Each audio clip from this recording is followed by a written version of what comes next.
Hello, this is Chen Yehezkely in a tutorial in English that is about a poem by Lewis Carroll called Jabberwocky. The tutorial is dedicated with love to my Western Galilee College students, advanced one students, and also to anyone else who might enjoy this tutorial. The poem Jabberwock is a very famous poem that belongs to a genre called nonsense poems or gibberish poems by this man whom we all know as Lewis Carroll, but his original name, his birth name was Charles Lutwidge Dodgson. And he is the man who wrote the book Alice's Adventures in Wonderland. We usually refer to this book as, in its short abbreviated form, Alice in Wonderland. And he also wrote a book, sequel to that book called Through the Looking Glass. And this is the Wikipedia entry about Lewis Carroll. And I just want to end this this introduction by saying that if you read Alice in Wonderland, or if you saw one of the many film productions that were made about this book, this wonderful book, and if you loved it, I guarantee that you will love Through the Looking Glass by the same author. Now, this is the poem. Let me open it up. As I said, it's called Jabberwocky. And some of it, not all of it, is in gibberish, and some of it is in English. For those of you who do not know what gibberish means, gibberish is a language with words that don't mean anything. Many of the words here were invented by Lewis Carroll, and you might wonder why or how can learning a poem that is written largely in gibberish be beneficial for learning English. And with your permission, I would like, instead of answering this question, let us give it a try. What do you say? And in the end, maybe you tell me, was it beneficial or not? Of course, I'm hoping that it will be, but who knows? Some of the words here I highlighted in bold, as you can see. These are words that are considered today to be proper words in English, but were invented by Lewis Carroll. This is a very interesting phenomenon. Tofa'ah in Hebrew, I don't know other languages, so phenomenon. It's a very interesting phenomenon. Words that were originally gibberish have entered the English language by the fame, maybe I should say. They became very famous due to the fact that Alice in Wonderland was a bestseller and also a best-selling or a blockbusting film in more than one production. The first thing that I want us to do is first prepare a piece of paper, a sheet of paper with a pen. I'm going to ask you questions, and I'm going to ask them from a question sheet that I have prepared. And every time I ask a question, I will say, stop video, give you time to try to answer it on a piece of paper, and then start the video again, and we'll take it from there. The first thing, however, that I want us to do before we start answering questions is to simply listen to the text of this poem. I'm going to read it out loud, and I will tell you in advance that my intention is to ask you at the end of my reading, how much of it do you feel that you understood in terms of percentage, between 0% and 100%? How much of the poem do you feel that you understood? Write down a number, any number. This is a question where there's no right or wrong. Whatever you write will be right. Okay, let us begin. Jabberwocky. 'Twas brillig, And the slithy toves did gyre and gimble in the wabe. All mimsy were the borogoves, and the mome rats outgrabe. Beware the Jabberwock, my son, the jaws that bite, the claws that catch. Beware the Jubjub bird, and shun the frumious bandersnatch. He took his vorpal sword in hand, long time the manxome foe he sought. So rested he by the tumtum tree, and stood awhile in thought. And as in uffish thought he stood, the Jabberwock, with eyes of flame, came whiffling through the tulgey wood, and burbled as it came. 1, 2, 1, 2, and through the vorpal blade went snicker snack. He left it dead, and with its head he went galumphing back. And hast thou slain the Jabberwock? Come to my arms, my beamish boy. O frabjous day, Callooh Callay, he chortled in his joy. 'Twas brillig, and the slithy toves did gyre and gimble in the wabe. All mimsy were the borogoves, and the mome rats outgrabe. Now comes my question. You remember what the question is? Write down on a piece of paper how much between 0% and 100% did you understand of this poem. Stop video. Okay, so we're back here again. Whatever number you wrote down is the correct number.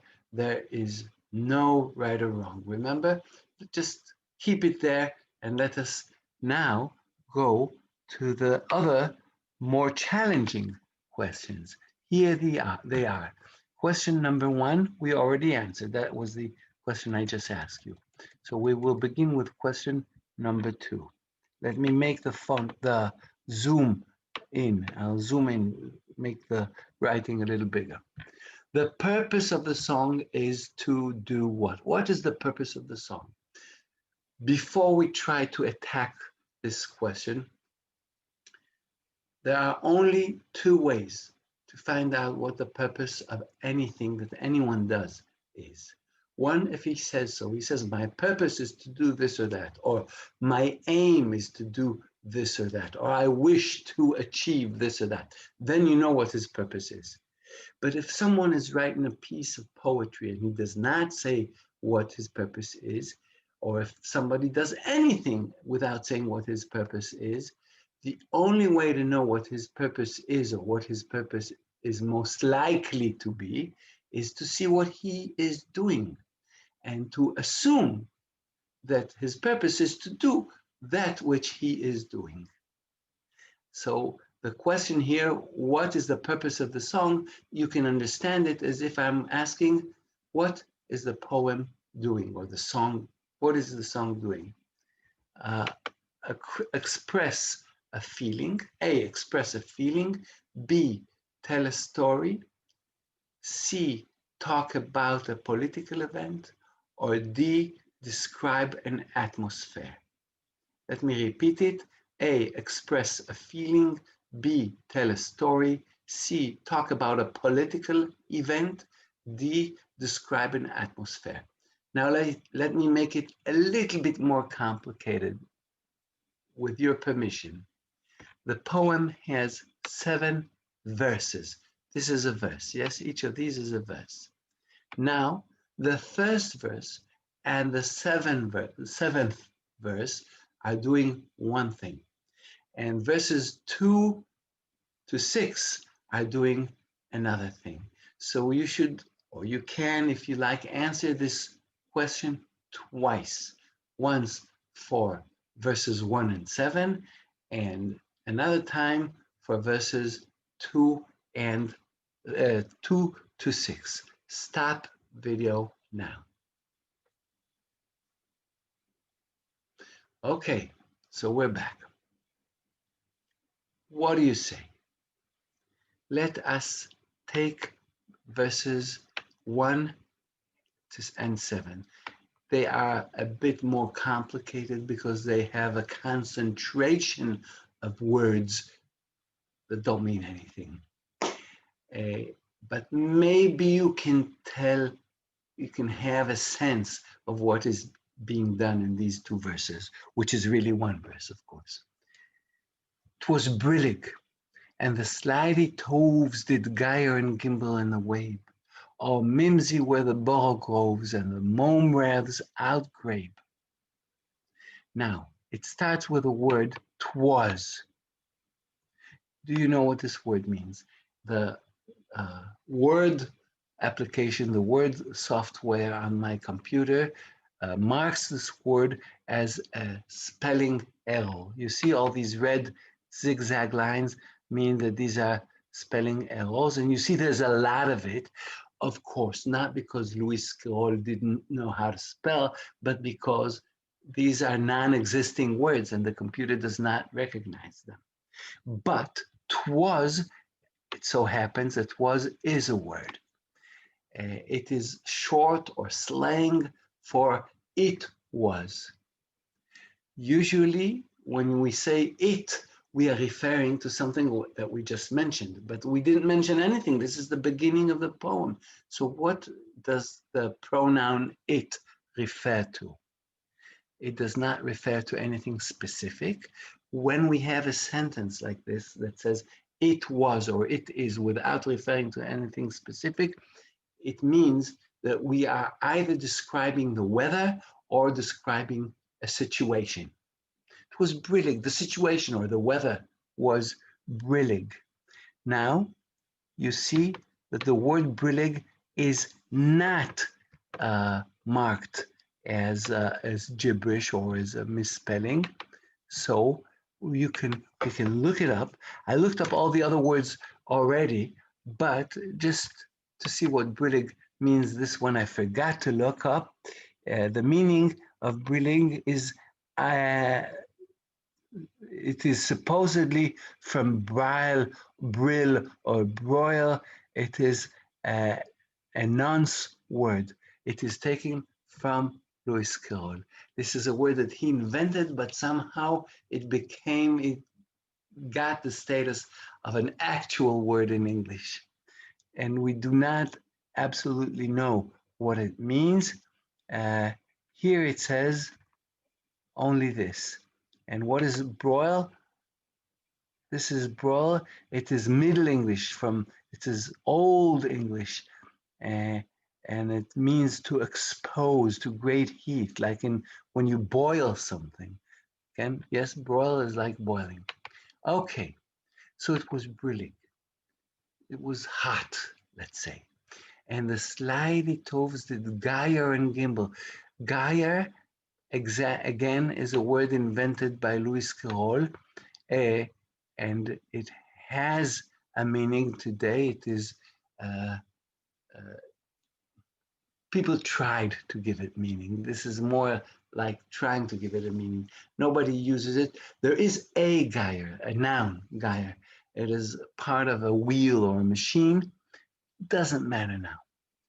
Gimbal, gimbal, I couldn't find anywhere. And so it is a noun word. Louis Carroll invented it, and the computer recognizes it as a proper word, but I don't know why.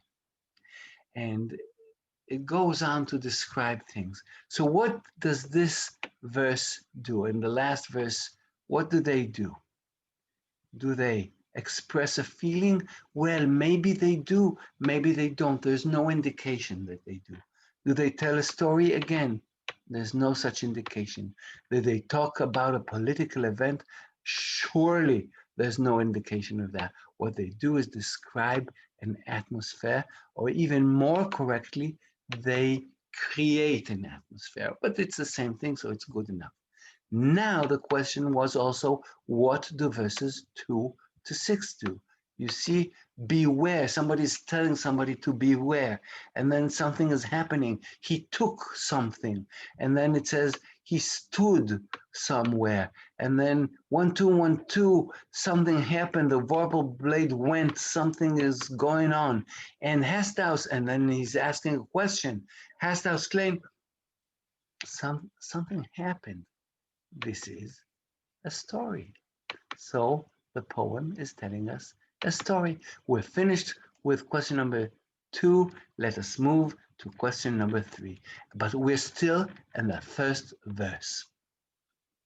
What word describes the toves?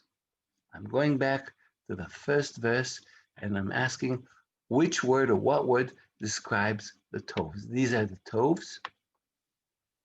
Stop video. Okay, let us see what the answer is. Of course, the answer is slithy. The word slithy describes the toves. I'm quite certain, I feel certain that you got it right. Why? How do we know this? The answer is simple. We have at least 2 or 3 ways of knowing it. First of all, slithy ends with a Y, which is a classical ending for an adjective. Adjective is a word that describes a noun. So slithy is a word that describes toves. How do we know that toves is a noun? First of all, the question implies that it is a noun.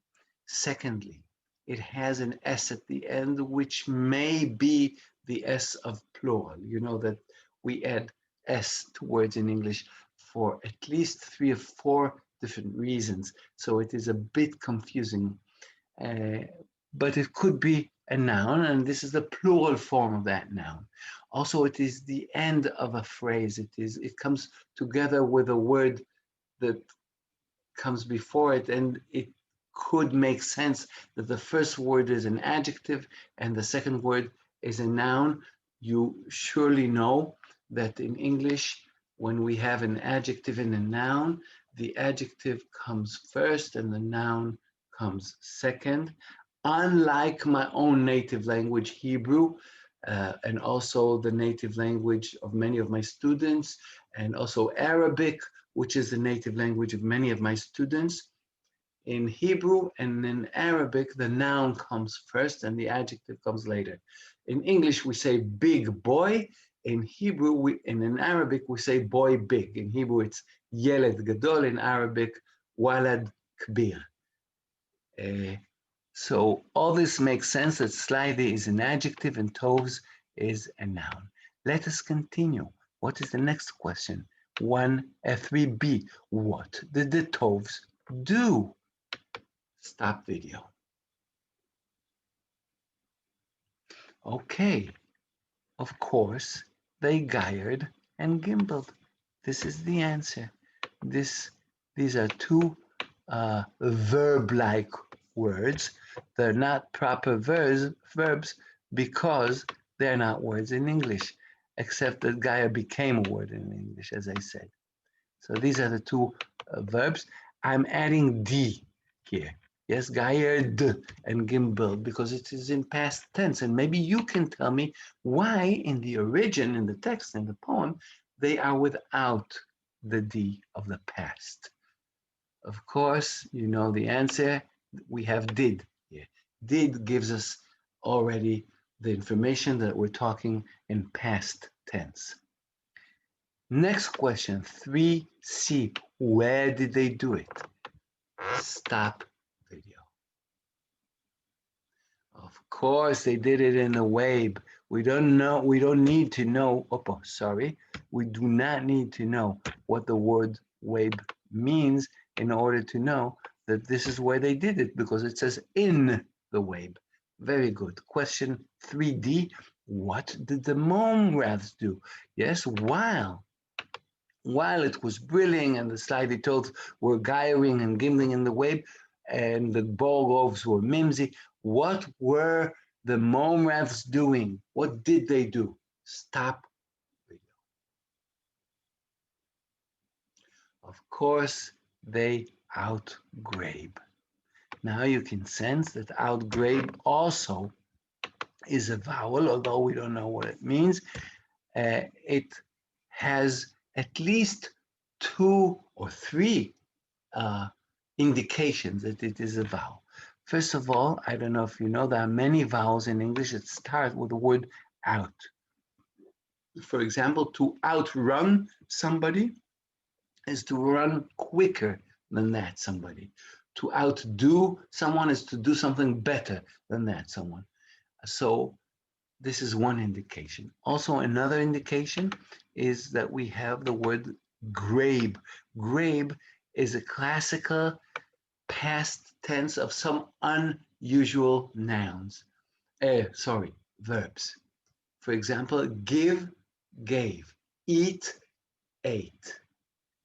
Then there are others, not so many, but it is very much like these nouns. So it could be that outgrabe is the past tense of outgrib, whatever it means.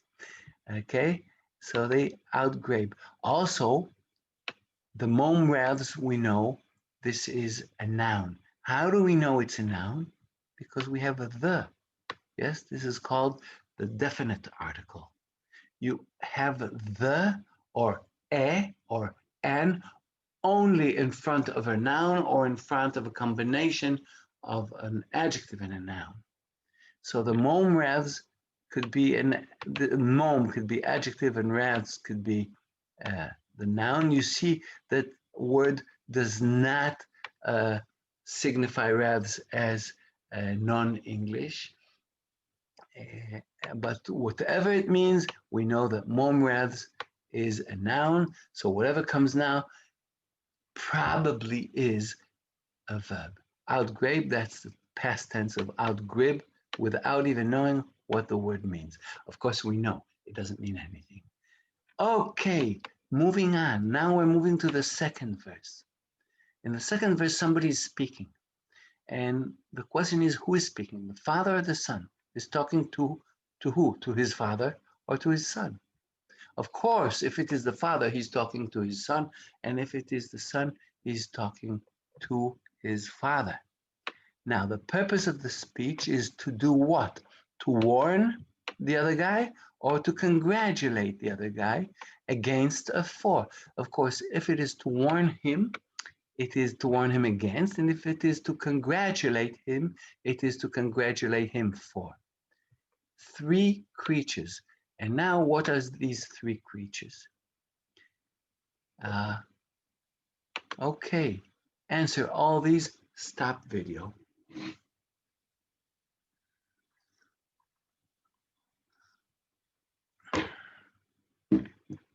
Now, let us continue. Beware. What is beware? Beware means be careful. So I already know that we're talking about warning. Yes, we're warning. Somebody's warning. So if it is warning, it is against. Beware the Jabberwock, my son. So the person who's speaking is not the son. He's speaking to his son. So it's the father. The father is speaking to his son. Here, I need to stop myself and tell you that when I did this poem in class and this worksheet in class with my students, one of them commented quite justly that I'm here committing the same sin that many people commit, which can be described as gender bias or gender prejudice. It doesn't have to be the father, it could be the mother. You see, there's nothing in the poem that says that it is the father. This person is giving a briefing, a preparation to this person's son when this son is going out for something, for battle or something. And the person who's doing the briefing, I assumed that it could only be the father, and that's my bad. This is wrong to assume such a thing because it could just as well be the mother. So I am guilty as charged. Let us continue. Now we're saying that the father or the mother is warning his or her son against what? Three creatures. What are the three creatures? If you did not write it yet, I'll give you time again. Stop video. Okay, of course. The three creatures are, first of all, the Jabberwock. Beware. The Jabberwock. This is creature number one. Well, what is creature number two? Let me highlight it. Creature number 2 is the Jubjub bird. I'm almost certain that you got it right as too. The Jubjub bird. Sorry. The Jubjub bird. I suppose that I do not need to tell you that there is no such bird, of course. Or maybe there is. What do I know? It really can be, it can go so many different ways. And the last one is the Frumius Bandersnatch. Now, you surely realize the Frumius again is in an adjective form. The ending I-O-U-S, sometimes the ending O-U-S is classic ending for adjective. You see, we have several classic endings for adjective. Maybe we can go over them. Slithy, that's classical adjective, right? What more we had? Mimsy, again, this is an adjective. And frumious is an adjective too. We can bring this as a creature, the frumious bandersnatch, or just the bandersnatch. It's also good enough. Okay, the bandersnatch. Now, maybe you can tell me, why did I not count the jaws that bite as an answer? Let's give it a green color. And why did I not consider these, the claws that catch, as an answer? Okay, I will not tell you to stop the video. Just think about it for a second. And of course, the answer is that these are organs of this creature. They are part of this creature. This creature has jaws. These are jaws, and it has claws. Of course, this maybe is a bit too easy. Let us continue to the third verse and question number 5. We have actually 3 questions here, A, B, and C. A, who is he in the first line? He took his vorpal sword in hand. Who is he? Of course, there are only 2 options, the father or the son. Tell me which it is. Stop video.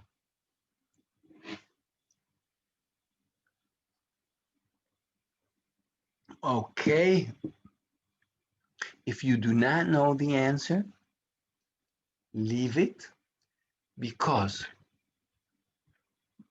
maybe no, let's not leave it on second thought. We have all the indication that we want. You remember, the father is briefing the son. So who is going to battle? The son. So who took his sword in hand? The son. Vorpal, by the way, again, is a word that is considered today to be a proper word in English, but was coined by Lewis Carroll. It means very sharp or lethal, deadly. Lethal means deadly. So he took his vorpal sword in hand. He took his sword. The son. B, what word is used to describe the sword? I'm sorry, I just told you. So we're not going to dwell on it very long. Just to tell you again, vorpal ends with an AL. This is another ending which is classic for adjectives. So that's a word that describes sword. I'm sorry, I forgot to allow you to look for it yourself. Let's continue. Who was he looking for? This is a bit difficult, but maybe you can do it. Stop video.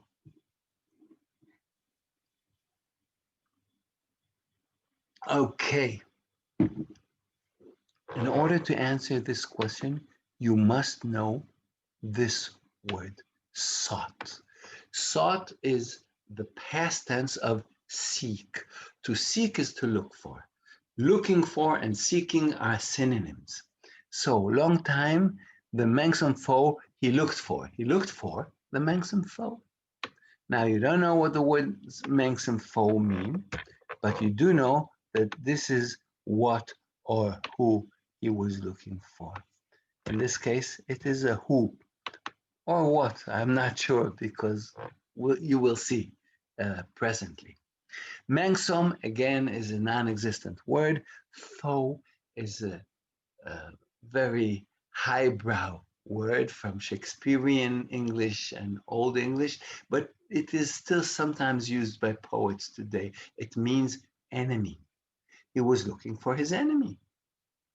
And who or what is the enemy? Of course, you should know by now. We are talking about the Jabberwock. Therefore, as my students always ask, if I wrote, instead of his Manxum foe, I wrote the Jabberwock, would you accept it in an exam? The answer is yes, of course I would accept it in an exam. It's true. His Manxum foe is the Jabberwock. Let's continue. Question number 6. In the 4th verse, where did the Jabberwock come from? Stop video.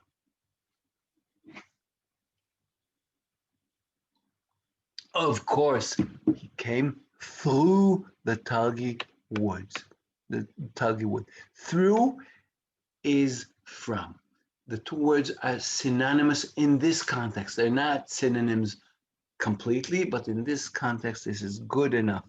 He came through the Tulgey woods. You should know that the word wood, it has a double meaning. It means anything that is made from the material wood. The material wood, the material that is taken from trees to make furniture, for example, is called wood. I have a wooden desk, etc. But it also means a forest. And the word tulgey is a proper word in English today. It was coined by Lewis Carroll. It means thick, a very thick wood. How does anybody know what this word means? I have no idea. My assumption or my interpretation is that somebody read this poem and they figured out what would be fitting here. What is an adjective that describes wood? Thick is a good adjective. So now the word tulgey means thick. Let's continue. It came through the Tulgey wood. We're still in the 4th verse. And the question, there's 2 parts here, A and B. What 2 things was the Jabberwock doing when it came? Stop video.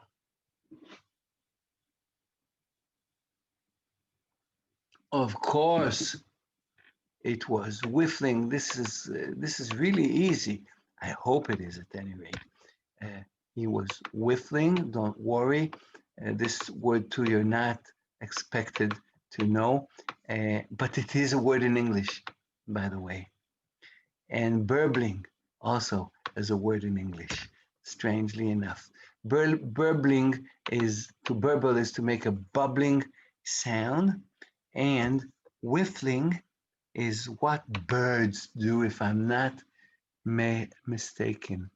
Let me find it. This is whiffling. You see, it's a kind of maneuver that birds do when they want to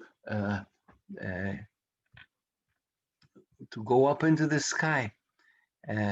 Let's see, it says whiffling is a term used in ornithology. Ornithology is the science that studies birds, to describe the behavior whereby a bird rapidly descends, when it goes down, not ascends, but descends, to within a zigzagging, side-slipping motion. Doesn't really matter. But to say that the Jabberwock was doing that, it's not really important.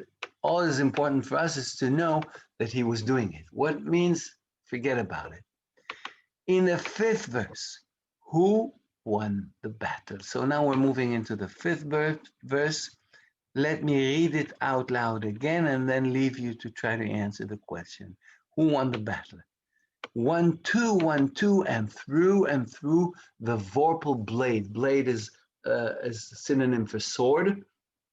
Remember, vorpal is very sharp or deadly. The vorpal blade went snicker snack. Snicker snack, I do not know how to describe it, but look at my hand. This is snicker snack. Okay? He left it dead, and with its head he went galumphing back. Stop video. Okay, now, properly speaking, technically speaking, it doesn't say who won the battle, but I do hope that you have no doubt in your mind that the sun won the battle. Now, there is at least 2 indications, or maybe 3 indications that this is the case. In the indication number 1 is the word it here. It, and here it appears twice. He left it dead and with its head. In English, the custom is to refer to animals and to creatures not as he or she, but as it. You never speak like that about human beings, only about animals, creatures, and until not very recently, babies as well. In English, when they spoke until about 3 decades or 2 decades about babies, they used to say it. Today, it has changed happily. And many people would want to see a change also with animals because animals have sex. So you can speak of them as a he or a she. And it is wrong to speak of them as something which is inanimate, as if it is a thing. It's not a thing, it's a living creature. So you should say he or she. Never mind all that. It, in this case, means a creature, an animal, that is the Jabberwock. There is another indication. You see, he went galumphing back with its head. He took the head of his rival, of his foe, of his enemy with him. In other words, he chopped it off. He slayed it. He cut off the head. Now, how would the Jabberwock cut off the head of the boy? We don't know. But how would the boy cut off the head of the Jabberwock? Easy. He had a sword, remember? So the sun was triumphant. That's the answer. The answer is the sun. Next question. In the 6th verse, now look at this question. Does it ring a bell? It should ring a bell because it is the exact same question as question number 4. Only it is about a different verse. Question number 4 was about the 2nd verse. And question number 6, which is, not 6, sorry, 9, is the exact same question about the 6th verse. Who is talking now? The father or the son? Of course, the mother could be. To the father or son. The purpose of the speech now is what and against or for what. For this purpose, let us read verse number 6 again. And hast thou slain the Jabberwock? Hast thou is Shakespearean English or Elizabethan English or biblical English, whatever, old English, but still in use today for have you or did you. Hast thou, have you slain? Slain, the 3rd form of the verb to slay, to kill.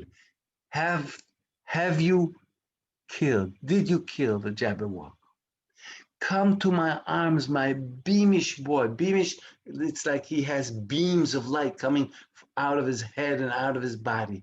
Come to my arms, my beamish boy. Oh, frabjous day. Kalu kale. Frabjous, again, a word coined by Lewis Carroll. And again, it is a word that has entered the English language. It might remind you of another word, fabulous. People say it's a combination of fabulous and joyous. It's a good thing. Oh, frabjous day. Kalukale. Kalukale is like hooray, hooray. Of course, invented by Lewis Carroll. Hooray, hooray is an old expression of happiness and joy, of course. He chortled in his joy. He cried out in his joy. Okay, who is speaking? To whom is he speaking? And what is the purpose of his speaking and for what? You see, all these are in question number 9. And I think you can answer it even without looking at the text again. It should be so easy. Stop video. Let us answer it together. Of course, the father is speaking again. And of course, he's speaking to his son again. But this time he's not warning him, he is congratulating him. So it is not against, it is for. For what? Now, if you want to be a good girl or boy, you would copy paste from the text. He is congratulating him for, I will add this, for having slain the Jabberwock. You can make it even shorter, for his victory. Okay, there you go. He's congratulating him for his victory. Question number 10. The repetition of the first verse at the end of the poem. You remember, the first verse and the last verse are the same. So it says a repetition. The repetition of the first verse at the end of the poem helps give the impression that what? What impression is it giving us? A, B, C, or D. A, that everything is back to normal. B, nothing will ever be the same. C, the story has a sad ending. And D, the story did not really end. Try to answer it. Here, let me show you this verse again, but it doesn't really matter how the verse is written. What matters here is the fact that this is the same verse as verse number 1. Stop video.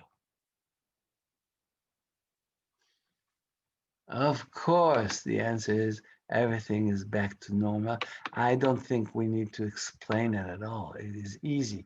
But now we're getting a picture, aren't we? There's a description of the view or the weather or maybe the scenery, and it is, at least how I feel it, quite a peaceful view. And then there is some great turmoil. Something is happening. There's a big story. Somebody is going to a battle and he wins the battle and the battle is over and he comes back to his father. And now what? Everything is the same as it was before it all started. Question number 11. And it is not the last question. We have one more question after that. Question number 11 is a summary close. Close, some of you know the close as a fill-in.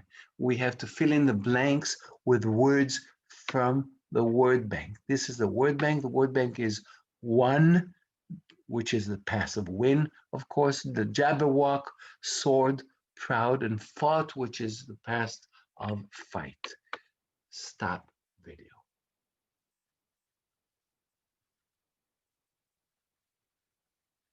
Okay, let me conjecture or speculate that this one was especially easy for you. Let us do it together. There was a dangerous creature called the Jabberwock, of course. Okay, the Jabberwock.